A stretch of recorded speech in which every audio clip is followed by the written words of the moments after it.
Hello प्यारे दोस्तों, आज हम करेंगे उदाहरण और प्रश्नावली के सवाल। दोस्तों, इसके पहले वीडियो में हमने क्या किया था, हमने इसका बेसिक कॉन्सेप्ट पढ़ा था। आज हम करेंगे ये उदाहरण और प्रश्नावली के सवाल। पहला उदाहरण क्या कह रहा है?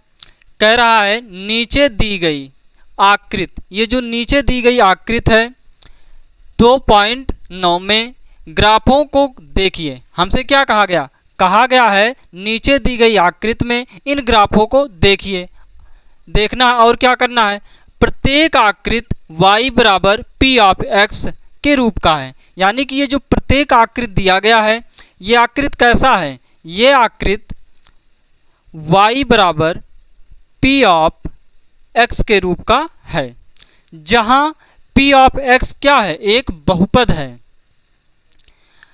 ग्राफों से प्रत्येक के लिए, इन ग्राफों से हमें क्या करना? प्रत्येक के लिए p ऑफ x के शून्यकों की संख्या ज्ञात करना है। हमें क्या करना है? इन ग्राफों से p ऑफ x के शून्यकों की संख्या ज्ञात करना है। तो यहाँ पर ये जो ग्राफ बना गया है, इस ग्राफ से हमें p ऑफ x के शून्यकों की संख्या ज्ञात करना है। तो p ऑफ x के यहाँ पर शून्यकों की संख्या क्या होगा? इस ग्राफ में p ऑफ x के शून्यकों की संख्या क्या होगी? देखो, यहाँ पर हम p ऑफ x के शून्यकों की संख्या कैसे ज्ञात करेंगे? ये ग्राफ जितनी बार x अक्ष को काटेगा उतने ही p ऑफ x के शून्यक होंगे। ये ग्राफ p ऑफ x को कितने पॉइंट पर काट रहा है?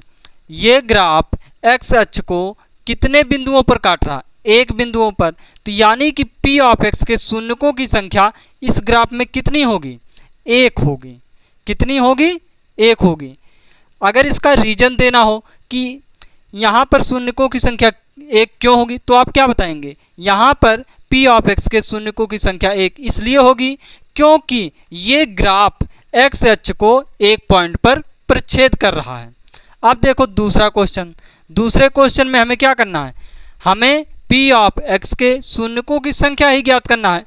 तो यहाँ पर बताओ, ये ग्राफ x अक्ष को कितनी पॉइंट पर काट रहा है? एक बार यहाँ काट रहा है और दूसरा यहाँ काट रहा है। तो यहाँ पर p ऑफ x के शून्यकों की संख्या कितनी होगी? 2 होगी। क्यों 2 होगी?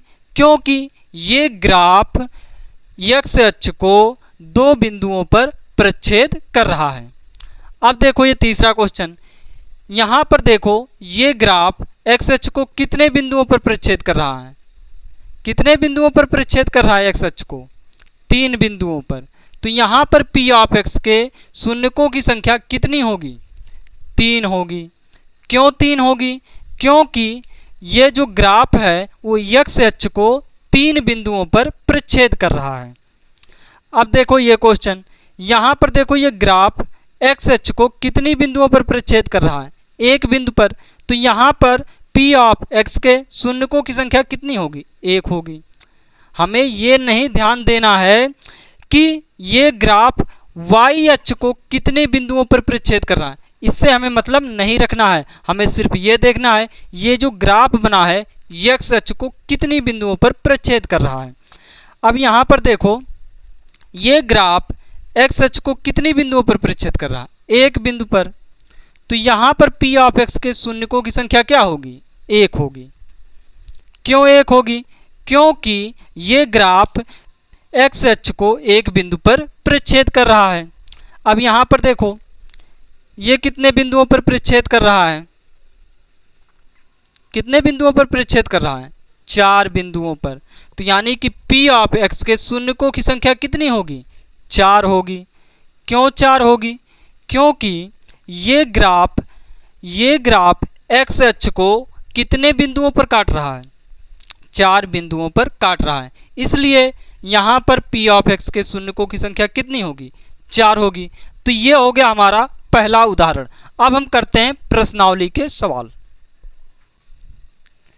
अब हम देखते हैं प्रश्नावली का पहला सवाल। प्रश्नावली का पहला सवाल क्या कह रहा है?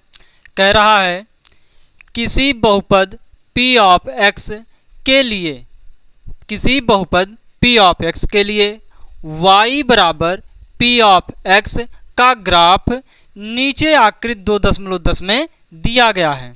क्या कह रहा है? कह रहा है y बराबर पी ऑफ एक्स का ग्राफ ये दिया गया है। ये ग्राफ किसका है? y बराबर पी ऑफ एक्स का ग्राफ है। आगे क्या कहा है? कह रहा प्रत्येक स्थिति में पी ऑफ एक्स के शून्यकों की संख्या ज्ञात कीजिए। कहा है प्रत्येक स्थिति में पी ऑफ एक्स के शून्यकों की संख्या ज्ञात कीजिए। तो यहाँ पर पी ऑफ एक्स की शून्यकों की संख्या क्या होगी? यहाँ पर पी ऑफ एक्स के शून्यकों की संख्या क्या होगी? ये देखो, ये जो ग्राफ है एक्स अक्ष को कितने पॉइंट पर काट रहा है। यहाँ पर देखो, ये कितने पॉइंट पर एक्स अक्ष को काट रहा है? एक भी पॉइंट पर नहीं, ये सिर्फ वाई अक्ष पर काट रहा है, एक्स अक्ष पर नहीं काट रहा है। तो यहाँ पर पी ऑफ एक्स के शून्यकों की संख्या कितनी होगी? 0 होगी, यानी कि कुछ नहीं होगी। अब देखो यहाँ पर ये ग्राफ एक्स अक्ष को कितने पॉइंट पर काट रहा है? सिर्फ एक पॉइंट पर। तो यहाँ पर पी ऑफ एक्स के शून्यकों की संख्या कितनी होगी? 1 होगी। क्यों 1 होगी? क्योंकि ये ग्राफ एक्स अक्ष को एक ही बिंदु पर प्रतिच्छेद कर रहा है। यहाँ पर देखो कितने बिंदुओं पर प्रतिच्छेद कर रहा है? कितने बिंदुओं पर प्रतिच्छेद कर रहा है? 3 बिंदुओं पर।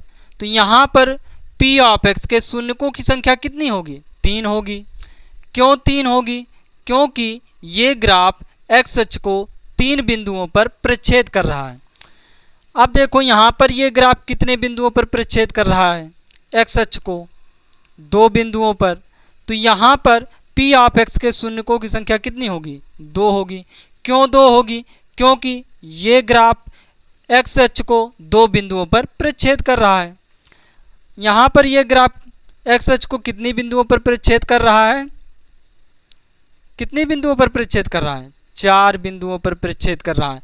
तो यहाँ पर पी ऑफ एक्स के शून्यकों की संख्या कितनी होगी? 4 होगी। क्यों 4 होगी? क्योंकि ये ग्राफ एक्स अक्ष को 4 बिंदुओं पर प्रतिच्छेद कर रहा है। अब यहाँ पर देखो कितने बिंदुओं पर प्रतिच्छेद कर रहा है एक्स अक्ष को? 3 बिंदुओं पर। तो यहाँ पर पी ऑफ एक्स के शून्यकों की संख्या कितनी होगी? 3 होगी। क्यों 3 होगी? क्योंकि ये ग्राफ एक्स अक्ष को 3 बिंदुओं पर प्रतिच्छेद कर रहा है। तो दोस्तों हमने 2.1 कंप्लीट कर लिया। 2.1 में सिर्फ ये एक सवाल था और इसमें एक ही उदाहरण था। इन दोनों को हमने कंप्लीट कर लिया तो 2.1 हमारा कंप्लीट हो गया। अब हम करेंगे 2.2 का बेसिक कॉन्सेप्ट, फिर उसका हम प्रश्नावली करेंगे अगली वीडियो में। तो दोस्तों आज इतना ही। अगर वीडियो अच्छा लगा हो तो लाइक, सब्सक्राइब, कमेंट जरूर करें। Thank you.